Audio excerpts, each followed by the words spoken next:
Lahir di Singapura 18 Juni 1979, adalah seorang penyiar radio, presenter televisi, dan aktor Indonesia.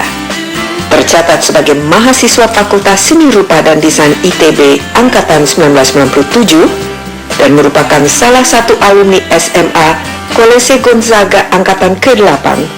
Panji mengawali karir sebagai penyiar radio sebelum akhirnya terkenal sebagai presenter, komikus, penulis, rapper, dan juga stand-up comedian. Panji juga memiliki rasa nasionalisme yang tinggi.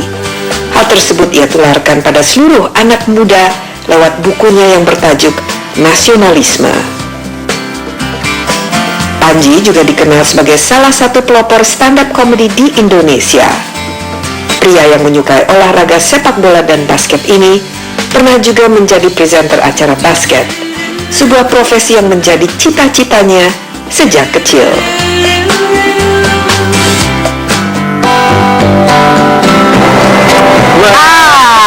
Apa kabar? Baik, gimana Panji? Baik-baik aja, agak sedikit flu tapi nggak apa-apa lah.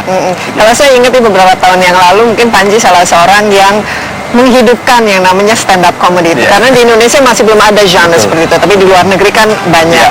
Trik-trik untuk membuat dari segi moodnya itu dijaga. Karena kan kadang-kadang kan kita sendiri terus nggak ada prop, hanya bicara kan ya tiba-tiba nggak lucu, nggak ada yang ketawa gitu. Nah itu gimana ya cara men-sustain supaya audiensnya itu tetap tertarik gitu? Memang cukup berat gitu karena kadang-kadang saya waktu itu pernah stand up di saat ayah saya di rumah sakit, terus berantem sama istri, jadi kondisi moodnya tuh berat. Tapi saya pernah ngobrol sama seorang pelawak namanya Narji. Narji bilang, yang nonton tuh nggak peduli mood kita seperti apa, tapi mereka mau dihibur oleh kita dan kita punya tanggung jawab. Dan menurut saya benar juga gitu. So we just have to be professional. Nah dari segi joke-joke-nya, karena apalagi lebih dari 1 jam itu kan harus banyak variasinya ya. Dan supaya nggak membosankan juga dan ritmenya itu variasi. Ini gimana sih cara menyiapkannya dan kira-kira yang membuat audiens Indonesia ketawa itu apa ya? Penonton Indonesia senang dilibatkan dalam pertunjukan. Nah, makanya kalau misalkan saya lagi bikin stand-up comedy show, saya suka riffing ke penonton gitu, ngajak ngobrol penonton dan menciptakan kelucuan di situ. Kayaknya itu adalah beberapa hal yang khas dari penonton Indonesia, karena kalau kita lihat semua kesenian panggung, penonton tuh selalu dilibatkan dalam pertunjukan. Jadi kayaknya mood itu ada di penonton dan itu yang saya bawa dalam pertunjukan saya. Oke, dan ini yang membedakan misalnya stand up comedy di Indonesia dengan yang di luar. Kalau menurut Panji itu yang paling membedakan itu apa? Selain dari mungkin tipe-tipe dari joke-nya. Kayaknya sih utamanya di kontennya, udah pasti itu. Karena seperti juga musik, jazz sama hip hop atau rock secara teknis nggak jauh beda, tapi kondisi sosialnya yang membuat tiap lagu tuh pesannya beda gitu. Dan di Indonesia menarik gitu. Saya selalu bilang kalau misalkan pengen tahu seperti apa kondisi Indonesia, dengerin apa yang dikatakan oleh stand up comedian, karena itu mewakili keresahan-keresahan kita semua. Mencerminkan ini ya keadaan society atau masyarakat yang ada di Indonesia. Nah, kalau cerminan dari masyarakat Indonesia muda, khususnya your generation atau yang sekarang yang lebih muda lagi, yang mereka sudah lebih terbiasa dengan stand up comedy itu, kira-kira karakternya seperti apa ya sekarang ya? Keingintahuannya itu besar sekali, mengarah kepada sosial politik. Mereka mulai lihat sekitar dan mulai penasaran kenapa ini seperti ini, kenapa itu seperti itu. Dan biasanya kalau misalkan saya stand up, mereka selalu menunggu si Panji mau ngomongin apa nih tentang kondisi sosial, si Panji mau ngomongin apa tentang politik gitu. I think the reason why they go to my show adalah pengen dengar opini saya terhadap beberapa keadaan. Ya, karena beda sekali dengan melawak atau jadi seorang pelawak kan. Apalagi saya lihat banyak itu stand up comedian itu mereka sendiri orangnya mungkin nggak harus lucu gitu. Kadang-kadang sangat serius, tapi apa yang keluar dari mulutnya itu membuat orang betul-betul tertingkal-tingkal gitu. Umumnya emang rata-rata orang-orang yang serius karena kontemplatif gitu kan sifatnya, penuh perenungan gitu.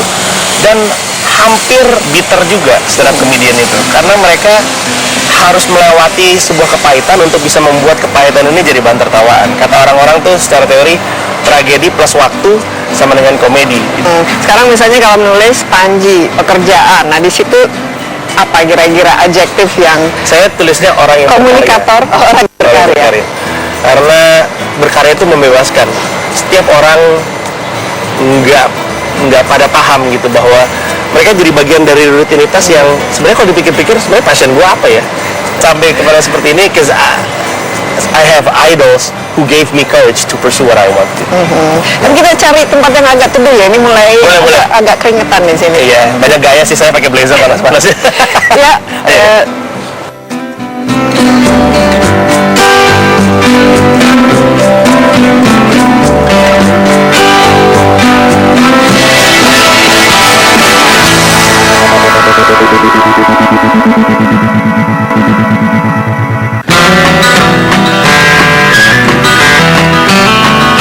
Buku nasionalisme yang ia tulis menjadi salah satu bukti keyakinannya bahwa pemuda adalah kunci perubahan bangsa.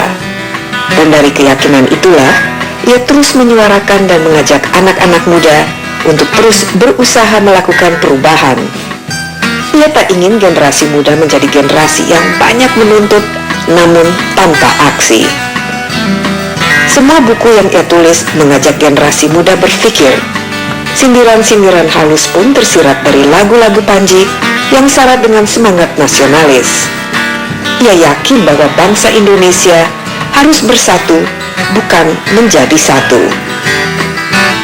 Salah satu gerakan pemuda yang menjadi inisiatif Panji adalah Indonesia Unite. Gerakan Indonesia Unite ini adalah gerakan pemuda pasca pengeboman Hotel JW Marriott dan Ritz-Carlton pada tahun 2009. Gerakan ini bertujuan untuk menunjukkan bahwa bangsa Indonesia tidak takut dengan segala macam hal yang terjadi. Sebuah lagu yang berjudul Kami Tidak Takut yang ditulis oleh Panji pun menggambarkan perjuangan Indonesia Unite kala itu. Oke, Panji ini lebih adem ya di sini ya. Blazernya jadi nggak perlu dicatat. Tapi bagi itu blazernya bagus sekali. Selalu memperhatikan penampilan. Ada strategi-strategi khusus yang harus dilakukan supaya tetap terlihat presentable. Tapi kan ini juga berkaitan dengan projection of an image ya, image yang ingin diberikan kepada publik. Kira-kira Panji sendiri apa image-nya yang ingin Saya ingin sebenarnya orang melihat saya juga serius gitu. That's why I wear blazers, right? Karena dengan begitu lama orang pikir nih si Panji ini isinya cuma lawak doang gitu. Jadi ketika saya bicara isu-isu yang serius, orang gak gitu yakin ini si Panji benar atau enggak ya. Jadi saya pengen nunjukin orang bahwa ada banyak sisi serius dari saya gitu. Itulah kenapa buku-buku saya serius. Terus stand up comedy saya juga serius gitu. Mengenai ya yang disukai itu adalah kebebasan, freedom, dan juga sebagai seorang yang mampu berkomunikasi dengan baik. Ini kan tapi intinya dalam berbagai medium yang baik itu media sosial dan televisi, radio dan lain sebagainya, itu kan yang penting pesan ya. Nah, kira-kira kalau bicara mengenai value, satu pesan yang ingin disampaikan atau ditularkan khususnya untuk mempengaruhi anak-anak muda ya Indonesia, itu apa yang paling penting sekarang? Yang utama yang ingin saya sampaikan kepada anak muda adalah bahwa ada pilihan ketika kita ingin lihat perubahan, ada pilihannya gitu. Dia bisa menuntut perubahan atau bisa menciptakan perubahan. Nah, kebanyakan anak muda Indonesia memilih untuk menuntut. Nggak salah sebenarnya, tapi kan ada resiko. Kalau dia nuntut orang dan orangnya tidak melakukan perubahan, maka perubahan itu tidak terjadi, dianya marah. Tapi kalau kita menciptakan perubahan, selama proses itu perubahan sudah terjadi. Daripada dia menuntut pemerintahnya untuk murahin dong harga pendidikan, dia bisa melakukannya sendiri dengan membantu anak-anak supaya dia bisa sekolah gitu. Mentalitas untuk menciptakan perubahan itu penting karena itu membuat orang mau mencipta, mau jadi produsen ketimbang hanya konsumen. Indonesia kan negara yang menarik. Kita tuh kayak orang yang punya kebun pisang luas banget. Terus orangnya, saya pengen beli pisang goreng dia petik pisangnya, dia jual ke tetangga, duitnya dia pakai untuk pisang goreng, beli pisang goreng di sini gitu. Harusnya kalau dia punya pohon pisang, dia belajar goreng pisang. Iya, tapi kan kita kan konsumen gitu, mindsetnya. Nah itu semua harus dimulai dengan pola pikir untuk mau terbiasa untuk menciptakan. Saya ingat waktu itu beberapa tahun yang lalu kita ada bom Marriott ya. Terus kita dan Panji initiate dan kita bikin namanya Indonesia Unite. Ya. Nah dari situ kan saya melihat ini sebenarnya kalau semangat ini bisa ditularkan dan kita menggunakan media sosial atau media secara keseluruhan untuk menggunakan itu dampaknya kan bisa luar biasa. again, tapi apa kira-kira pesan yang untuk membuat Indonesia Unite ini masih kita teruskan supaya ya Indonesia ini memang betul-betul menjadi Indonesia yang kita impikan. Saya setuju bahwa persatuan itu sesuatu yang kompleks di Indonesia. Kayaknya susah banget kita bersatu, kecuali kalau ada musuh bersama, yang mana nggak benar juga gitu. Kayaknya yang benar-benar kita mesti sampaikan adalah bahwa Indonesia itu harusnya bersatu, bukan jadi satu. Beda. Menjadi satu artinya membuang perbedaannya, sisanya cuma Jadi satu. sama semua orang. Tapi kalau bersatu, kita tahu semuanya beda-beda, kemudian kita bareng-bareng. Nah, mindset ini yang harus kita biasakan kepada rakyat Indonesia. Saya selalu bilang, ketika ada satu orang yang nggak siap terima perbedaan, berarti orang ini belum siap jadi orang Indonesia. Karena Indonesia justru kaya akan keragamannya. Tapi justru sekarang kita lihat perbedaan itu agak sulit untuk diterima bagi kalangan tertentu. Nah, kira-kira fenomena ini menurut Panji, ini sesuatu yang perlu kita khawatirkan. Karena kalau terus terang mungkin salah satu kritikan ya terhadap Indonesia itu bisa saja dari segi intoleransi atau misalnya kekerasan dan lain, diskriminasi dan lain sebagainya, itu terus terang masih ada di negeri ini. Itulah kenapa kita butuh pemimpin-pemimpin. Kita butuh orang yang bisa mempersatukan Indonesia gitu. Kebanyakan pemimpin-pemimpin Indonesia ini justru jadi sumber keruncingan masalah gitu. Ya, mereka bukan role model yang baik ya. Betul. Yang kita cari adalah orang yang bisa mempersatukan Indonesia gitu. Dan nasionalisme, ini kan Indonesia United itu juga tuh dasarnya dengan nasionalisme, walaupun kata-kata nasionalisme itu bisa ada konotasi negatifnya juga. Nah, supaya kalau menurut Panji, nasionalisme Indonesia yang harus dibangun, dibentuk dan lain sebagainya memang mencerminkan bangsa Indonesia sendiri itu seperti apa? Saya pernah ketemu sama mahasiswi dari Eropa, dia bilang, kenapa nasionalisme itu bagus untuk Anda? Bukankah itu berarti membuat semuanya jadi satu? Saya bilang, enggak sih, kalau di kami itu dijadiin bersatu, kita tuh punya Bhinneka Tunggal Ika. Nah, pada kenyataannya, produk nasionalisme Indonesia itu, kayak misalkan Pancasila, itu belum benar-benar bisa mempersatukan gitu. Sebagai platform itu baik, tapi dalam kenyataannya rumit gitu. Pancasila itu cita-cita, bukan keadaan yang sudah ada gitu. Pancasila sukses atau enggak tuh karena tergantung kitanya mau bikin Pancasila ini sukses atau enggak gitu. Kalau individu-individunya kelak punya pemahaman akan persatuan yang lebih baik daripada generasi sebelumnya, lebih terbuka terhadap perbedaan, terhadap pluralisme, Indonesia akan jadi negara yang lebih baik. Makanya ada kutipan lagu dari John Mayer keren banget, dia bilang, one day our generation is going to rule the population, so we keep on waiting for the world to change, and that's what I believe. Semoga kita bisa melihat perubahan di dunia. Dan kedatangan kita harus teh nih. Saya setuju. Saya dari tadi nggak nawarin teh. Ada namanya tea time. Ya. Yuk kita cari tempat buat teh. Oh ya, siap, silakan.